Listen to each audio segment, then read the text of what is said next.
It's one of the scariest things that could happen to you.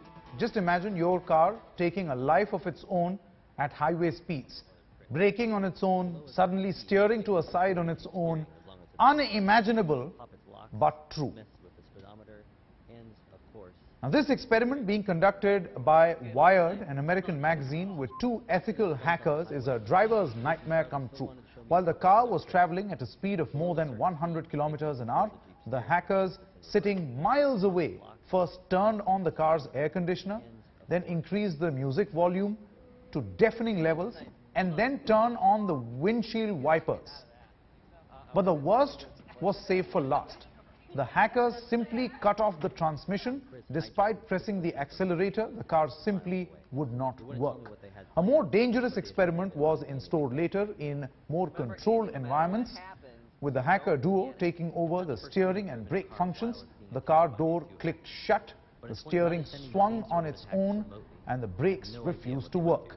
The car, mercifully at a slow speed, ended up in a ditch. Yeah, let's turn the fan. We wanted to point out, to show that this attack has serious consequences for this vehicle, and so we did, attack you.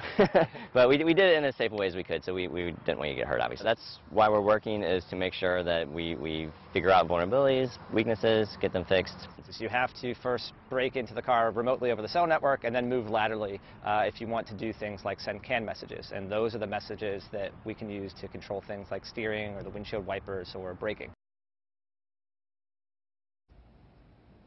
Yogendra Pratap, the editor of Auto Today, now joins us for more on this. Morning, Yogendra.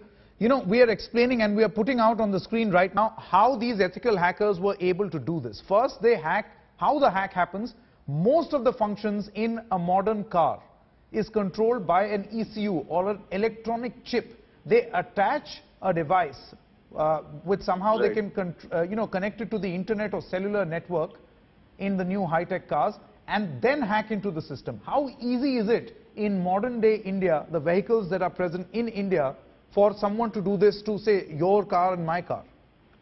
See, first of all, most cars now are getting many of their systems controlled by a computer, right? And computers, as everybody knows, can be hacked.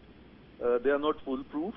And if hackers start getting into these car computers, then car companies will have to keep on building up the defenses of the computers. That's the first thing. The second thing is, many of these hacks that have been shown have been done by using a wired connection to the car, right? So they put laptops in the car and then they can control the system. So that is one thing. The second is, if you want to control it from want to hack into it from a remote location, then of course the car has also to be connected to the internet. So in India, cars are not typically connected to the internet. So hacking cars in India from a remote location is not... But Yogen, most of the cars, most of the high-end cars, just want to know from you, most of the high-end cars have got this infotainment system. And some of them also have where you can actually put your chip with an internet connection in the car. Yes. So in a situation like this, the car has access to internet. Right. So in those cars where the car is, number one, connected to the internet, and number two, most of the systems are controlled by the computer.